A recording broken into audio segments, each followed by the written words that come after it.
Welcome back to Your Brain on Facts two-parters on banned books.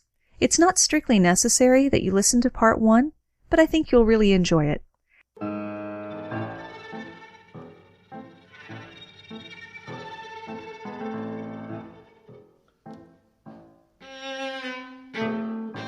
One ridiculous-sounding reason for books being challenged and banned earns its own category. Though they're a mainstay of folklore, fairy tales, and fantasy, talking animals are a deal-breaker for some people. Alice's Adventures in Wonderland has been banned in China for portraying anthropomorphized animals acting on the same level of complexity as human beings. My name's Moxie, and this is Your Brain on Facts. The Censor General Ho Qian believed that attributing human language to animals was an insult to humans. He feared that the book would teach children to regard humans and animals on the same level, which would be disastrous. Charlotte's Web was banned in Kansas because talking animals were considered an insult to God. The talking animals is just one of the reasons that George Orwell's Animal Farm gets the ban hammer in places like Vietnam, North Korea, and the United Arab Emirates. The main reasons are usually its depiction of communism and its foul language. William Steig's darling book, Sylvester and the Magic Pebble, is about an unassuming donkey transformed into a rock after finding a magic pebble as a be careful what you wish for moral. The anthropomorphic animals didn't sit well with everyone. Police associations in 12 states urged libraries to remove the book because the police officers were depicted as pigs. Even the residents of the 100-acre woods are considered an insult to God by some, resulting in the banning of Winnie the Pooh in parts of the United States. Piglet is a particular problem, as he is seen as being offensive to Muslims, getting the book banned in Turkey and even the UK. Then there are those who claim that Winnie the Pooh is actually about Nazism. And I don't even know where to start with that.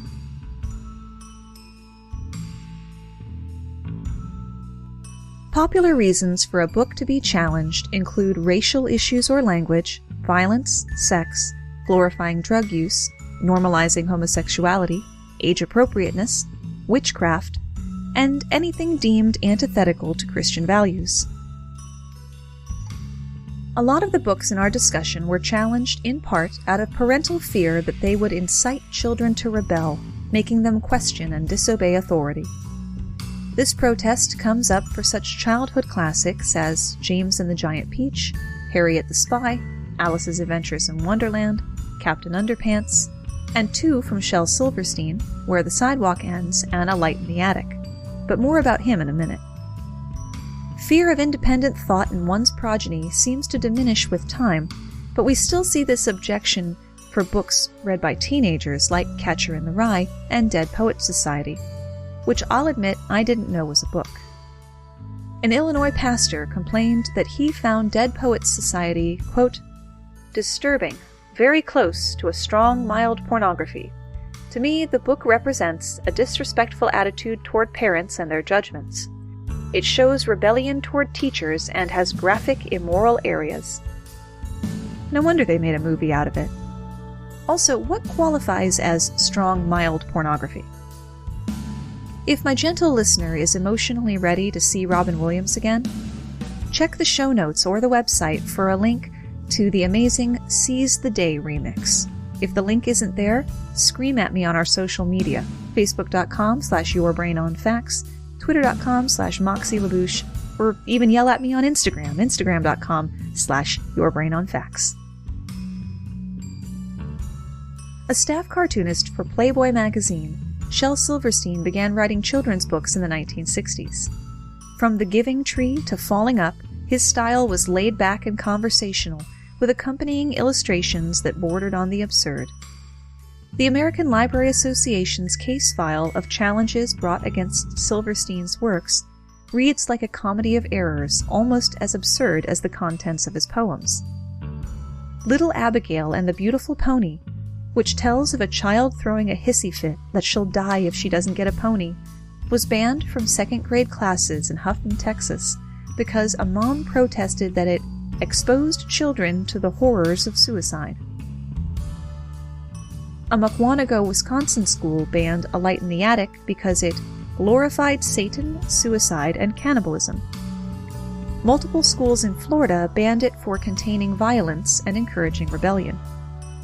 One very specific complaint was lodged that it encourages children to break dishes so they won't have to dry them.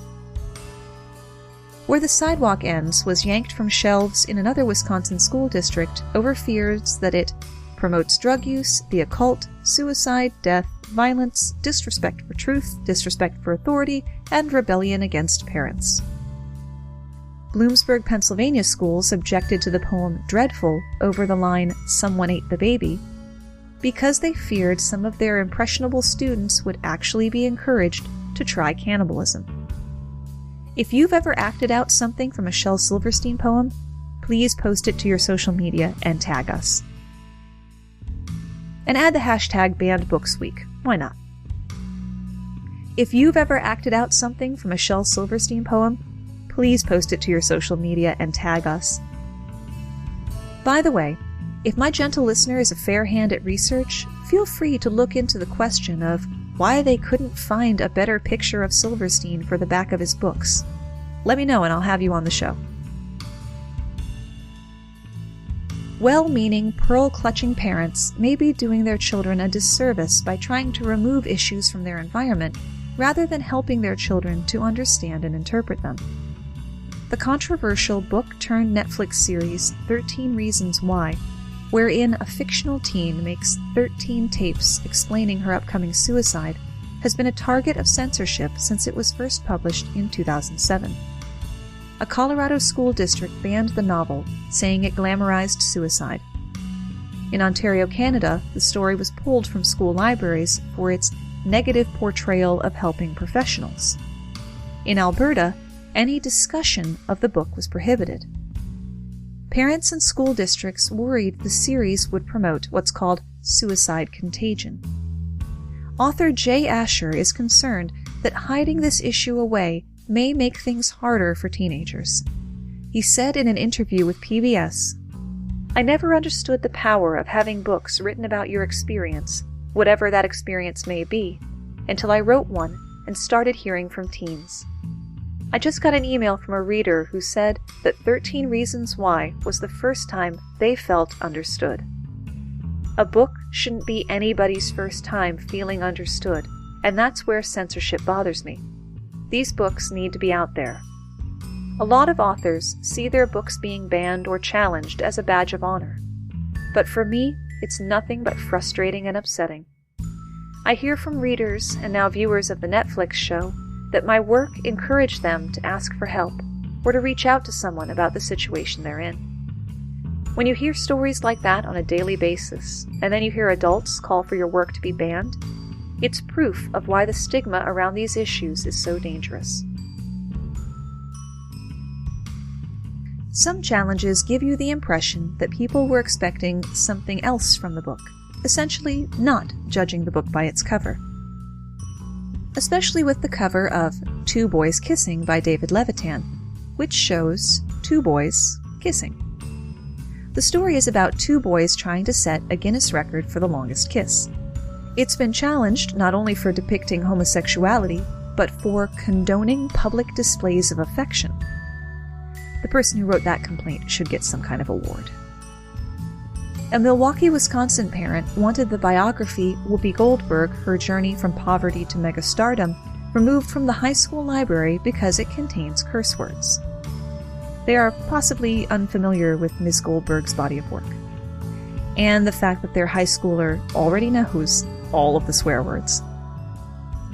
The school board refused to remove the book, acknowledging some shocking language, but also noting Goldberg's charity work and the book's strong anti-drug message.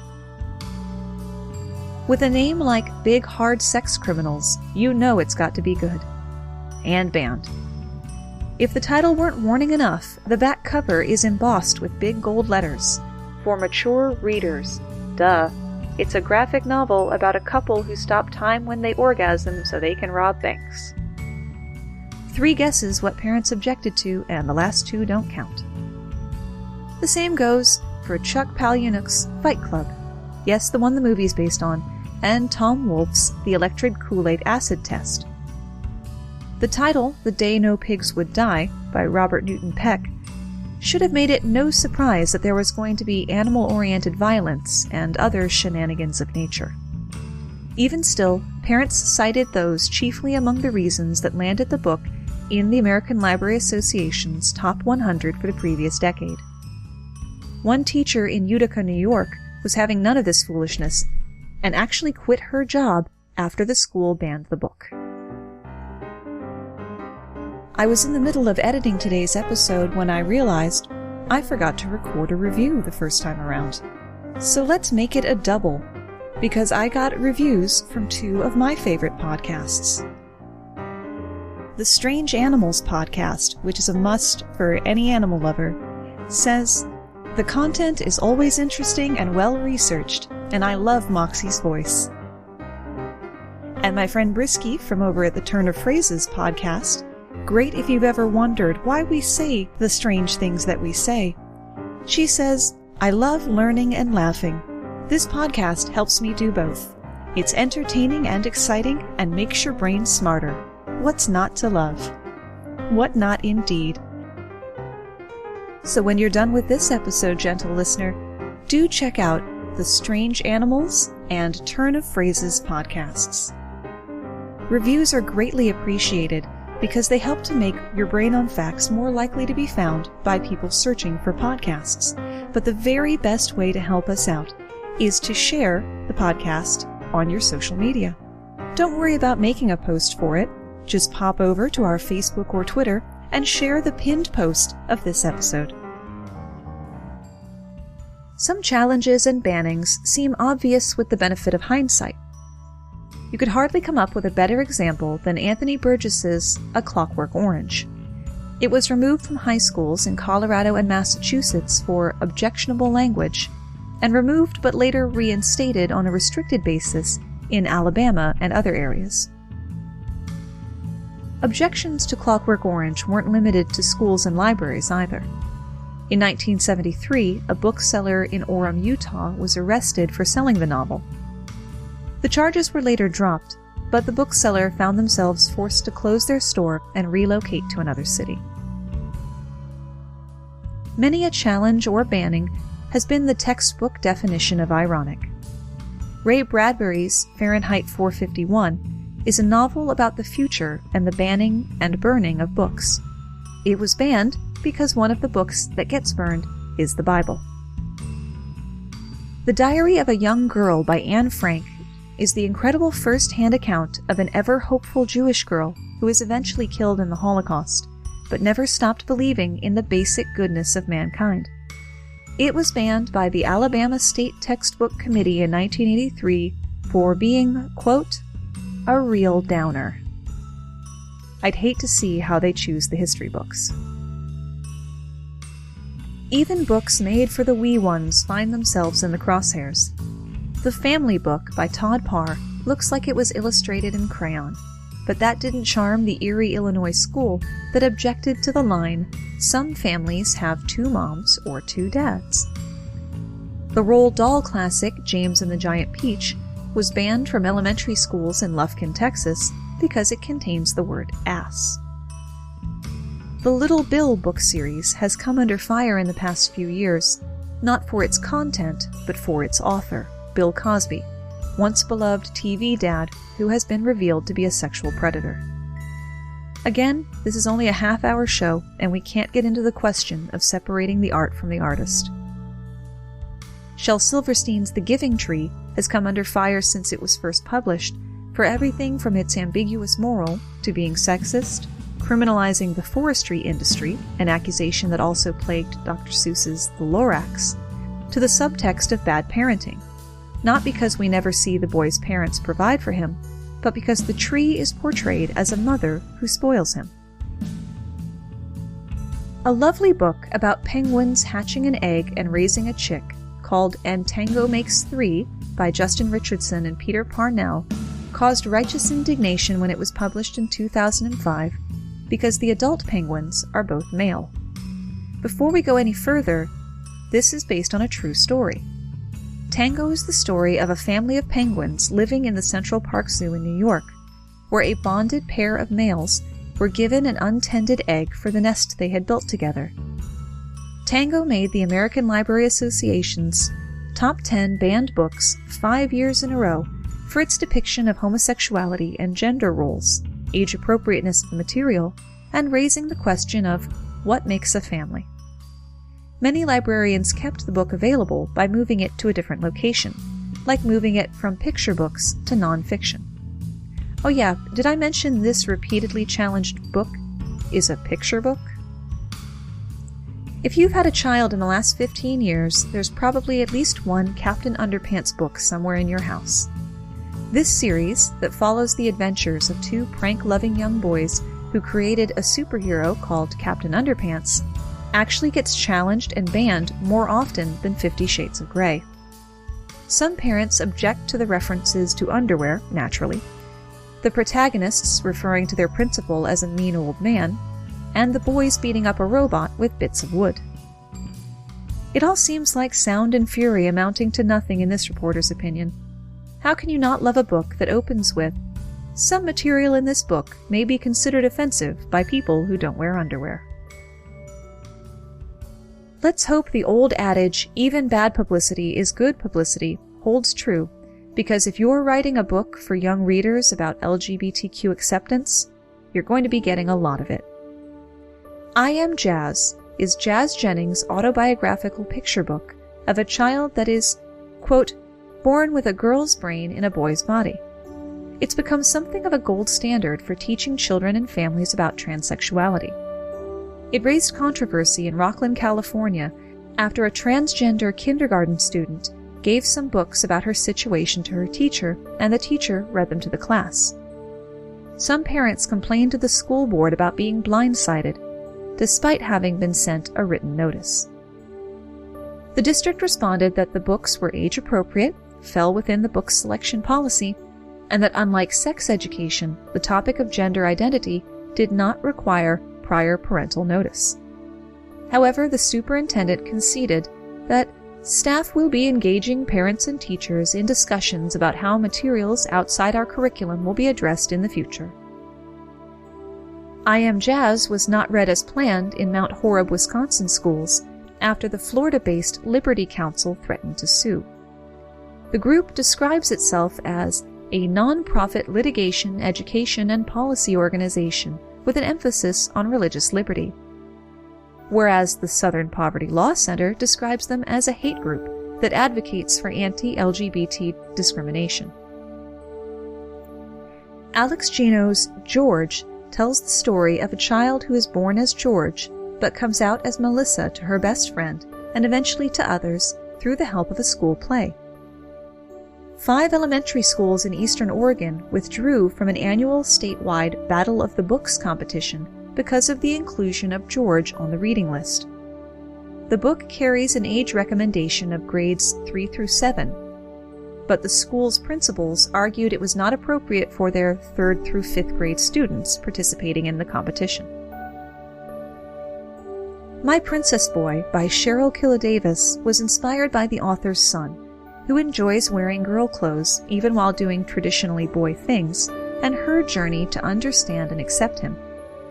The Public Library of Granbury, Texas received more than 50 challenge forms, at least one of which claimed that this book and another title, This Day in June about LGBT history, endorse the gay lifestyle and encourage perversion. Library Director Courtney Kincaid moved This Day in June to the nonfiction section, but refused to remove the books. Lesbians and gays are in this community, and they deserve to have items in this collection. City Councilwoman Rose Myers objected that if the books weren't moved from sections where children might see them, they should be removed from the library entirely. Can a 4-year-old understand the content of this book without the help of an adult? In my opinion, no. To which I would counter with the question, what does a 4-year-old understand on their own? They still poop their pants regularly. This literary lather took place in Hood County, which made headlines the same week when a county clerk refused to issue marriage licenses for same-sex couples. The book Stonewall, The Riots That Sparked the Gay Revolution by David Carter, is noteworthy in today's discussion for going into institutions during controversy. In May 2005, the Oklahoma House of Representatives passed a resolution calling on public libraries to remove children's books with references to gay characters or families. In response, gay and lesbian civil rights groups in Oklahoma donated copies of Stonewall to local high schools. The donation was met with conservative outcry, but the Oklahoma City School Board voted to accept the donations. This isn't the only occurrence of government bodies taking on LGBTQ books. Republican lawmaker Gerald Allen proposed Alabama House Bill 30, which would have banned public school libraries from purchasing books with gay characters or by gay authors. A proposed ban in Arkansas would have barred any representation of gay and lesbian people in schools, libraries, and state-funded universities. Republican State Representative Sally Kern from Oklahoma supported House Resolution 1039, which would have required libraries to, quote, confine homosexually themed books and other age-inappropriate materials to areas exclusively for adult access. The bill also required that no public funds be used in the distribution of such materials to children. Thankfully, none of these made it into law. Good luck to you if you're LGBTQ or an ally in Fayetteville, Arkansas, or even a young person with questions about their body. The group Parents Protecting the Minds of Children has challenged 55 books in their area. I found repeated references to the number of books being 55, but I haven't found a single list. One that I know was challenged was Marion Bauer's Am I Blue?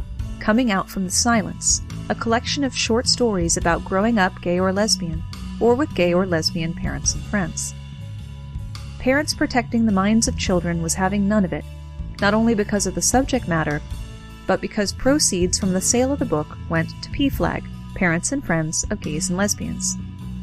The PPMC's GeoCities-looking website, which is difficult to navigate, claims PPMC is trying to reach an equitable solution with school officials from all perspectives.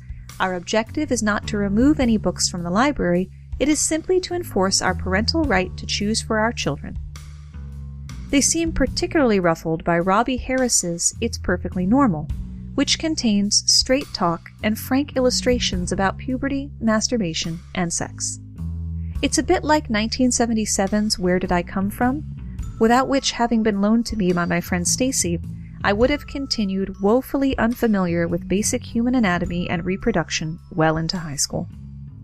I'm not saying this is because I was raised Catholic, but I'm not saying that. And that's where we run out of ideas, at least for today. We'll end this two-parter with the face-palmiest reasons for a book being challenged in the United States, and both of them on the same book. At one point, The Wizard of Oz was banned from all public libraries in Chicago because of its ungodly influence for depicting women in strong leadership roles. In 1957, the Detroit Public Library banned the book for having no value for children of today. How about you let us decide what we and our children should read? Thanks for spending part of your day with me.